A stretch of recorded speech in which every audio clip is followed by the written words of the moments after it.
Good morning and welcome to Friday. Yes, it's Friday. I'm amazed at times to see how our week flies along.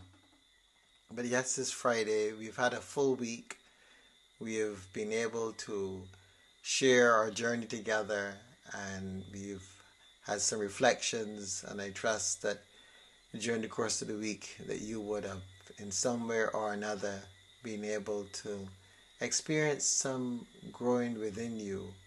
No matter how small it is, the reality is that we are all in the process of growing and transforming, and we must keep that in our sights at all time.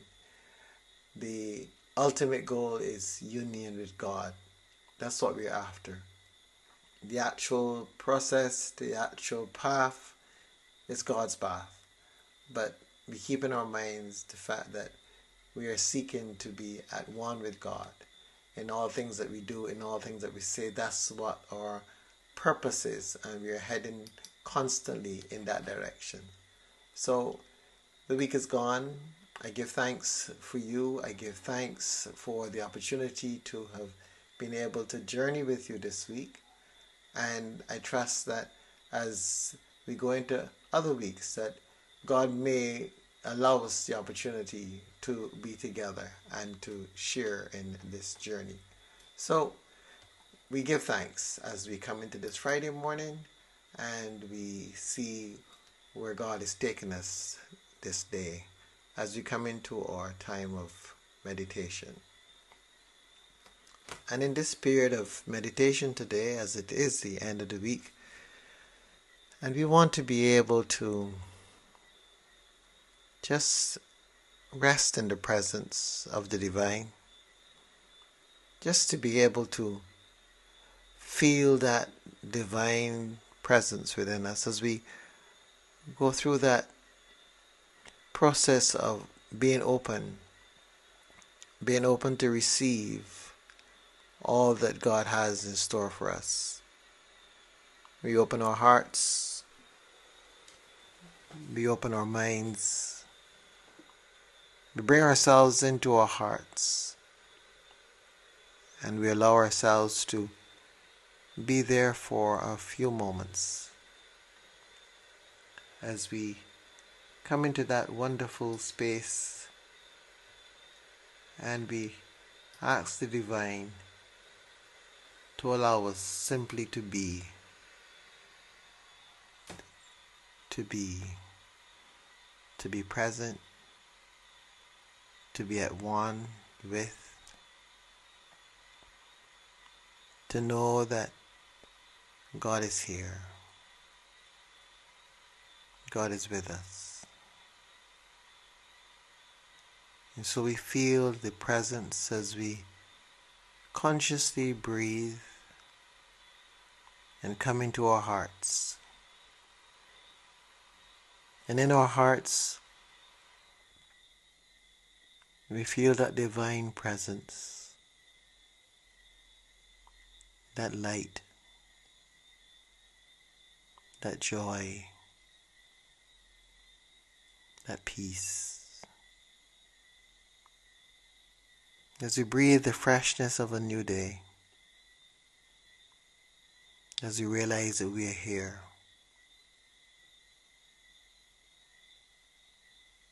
We're here for yet another day. We don't know what tomorrow will bring, but we know that we are here today. We don't even know if we will see the entire day through to its close. But we're here now. And we are in each other's company now.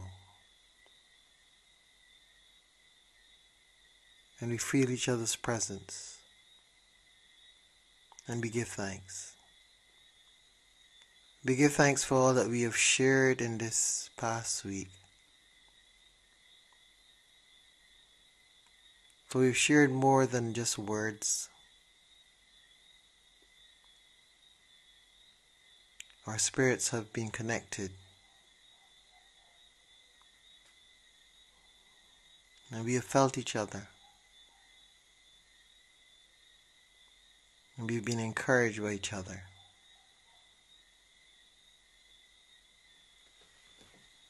So we continue to grow, to move forward, and to allow God's will to be done in our lives. And so we ask in this moment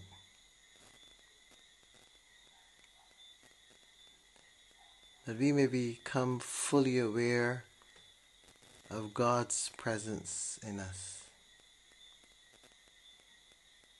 Just in this moment. Just in this place of peace, of stillness.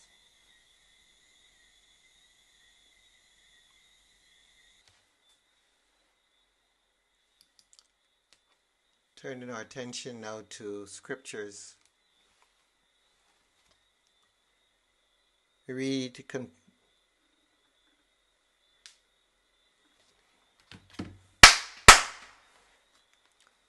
Turn our attention now to the scriptures. We read from Luke's Gospel. Jesus went down to Capernaum, a city in Galilee, and was teaching them on the Sabbath. They were astounded at his teaching, because he spoke with authority. In the synagogue, there was a man who had the spirit of an unclean demon. And he cried out with a loud voice, "Let us alone. What have you to do with us, Jesus of Nazareth? Have you come to destroy us? I know who you are, the Holy One of God." But Jesus rebuked him, saying, "Be silent, and come out of him." When the demon had thrown him down before them, he came out of him without having done him any harm. They were all amazed, and kept saying to one another, "What kind of utterance is this? For with authority and power he commands the unclean spirits, and out they come." And a report about him began to reach every place in the region. The word of the Lord.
The beauty of Jesus' ministry in the world, a ministry that we have been able to witness time and again as Jesus continues his work in our midst. A ministry of love, a ministry of compassion, a ministry of deliverance, a ministry of healing. And this morning's passage is no different. It speaks in a similar way to Jesus' compassionate heart, forever reaching out to someone else, to bring them deliverance, to bring them an opportunity to live and to grow and to be.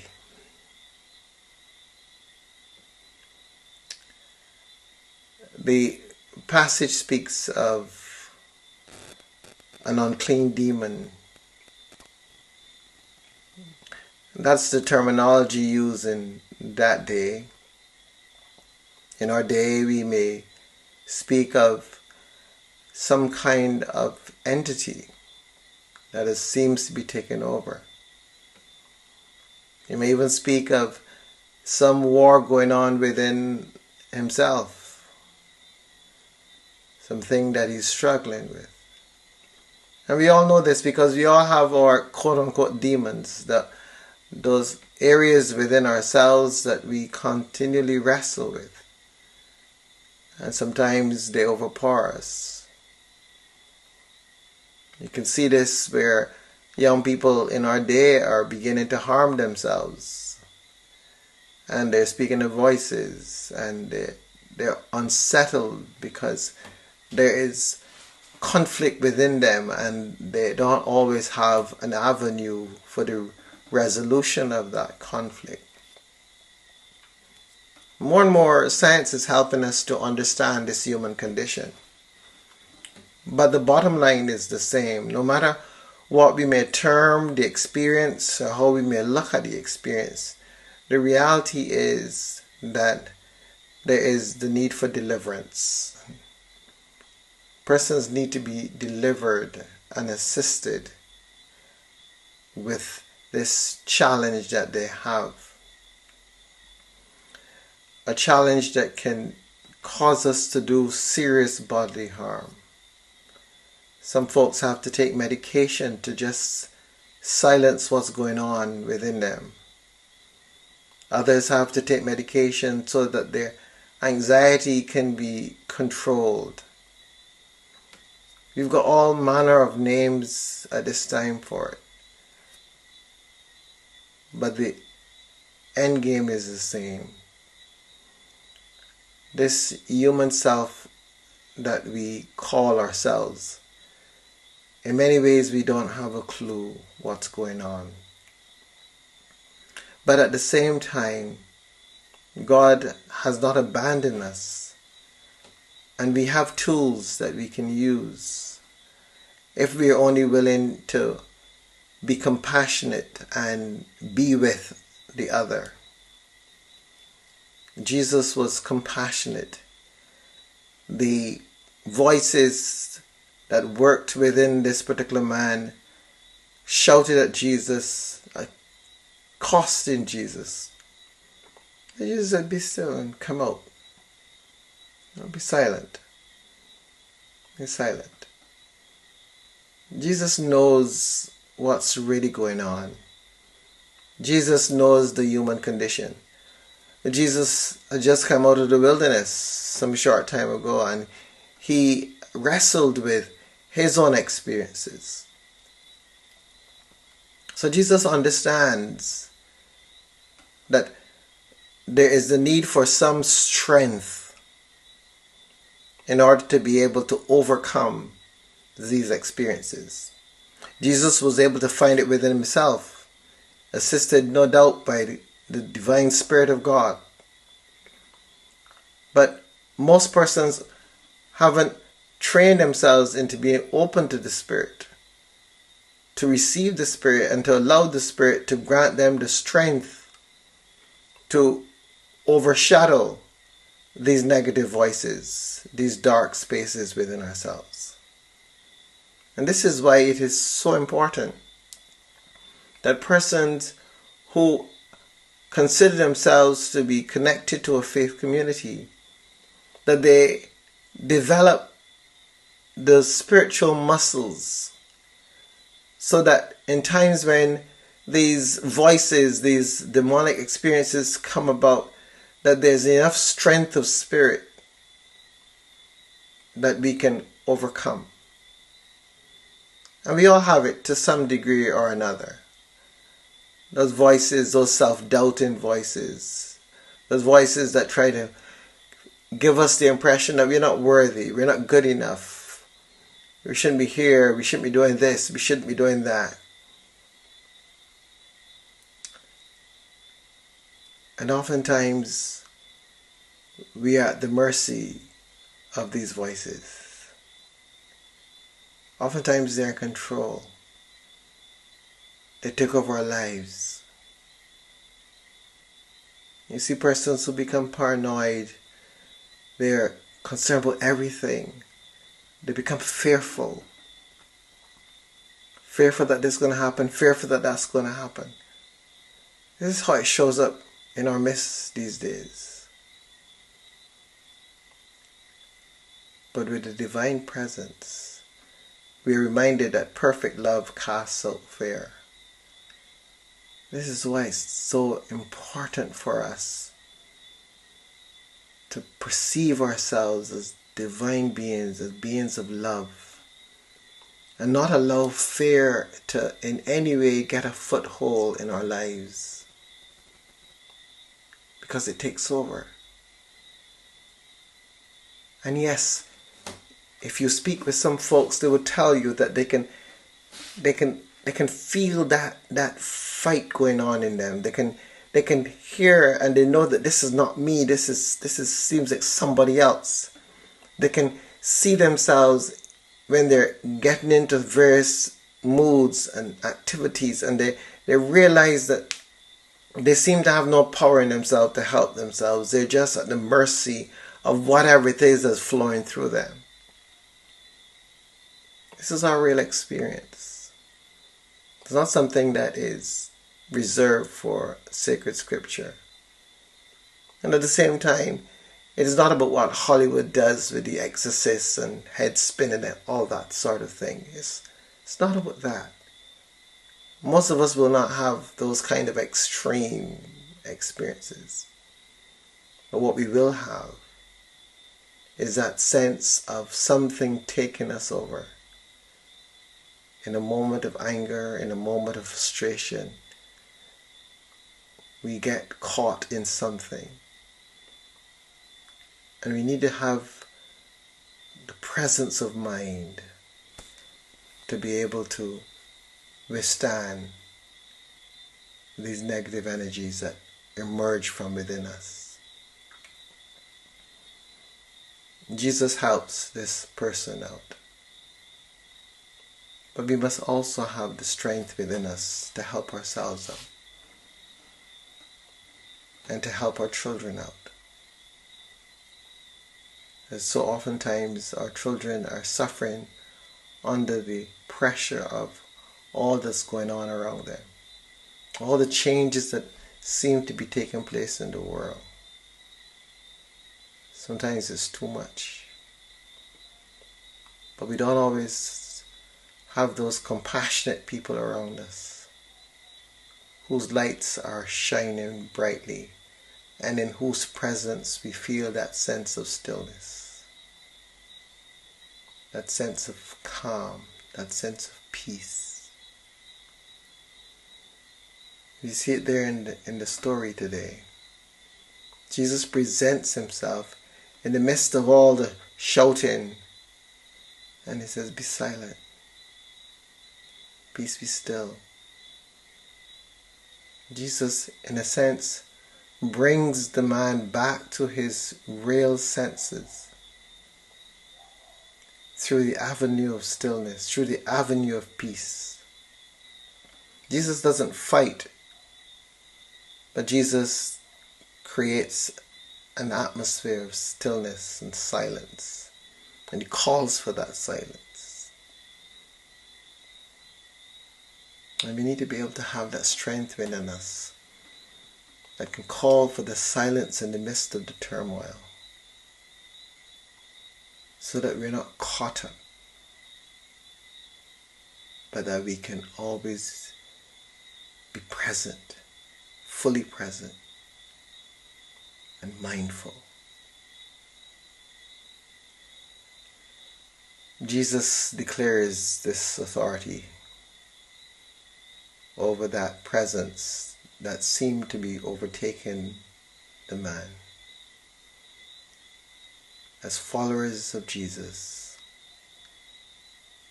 we too, following Jesus' example, can claim authority over all that is going on within us and also within others. But to do this, we must stay in our power, in our divine power, in that place of peace, in that place of true love and serenity, where God is really present, where God's power flows through us. If we are in turmoil, we are blocked up, and the divine grace, which is so needed in the life of another, is hindered,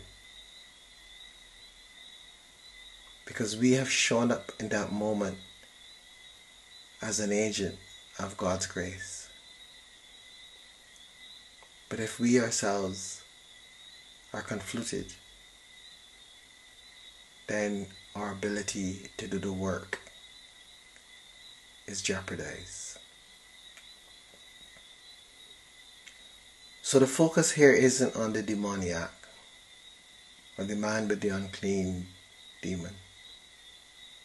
The focus must always be on Jesus.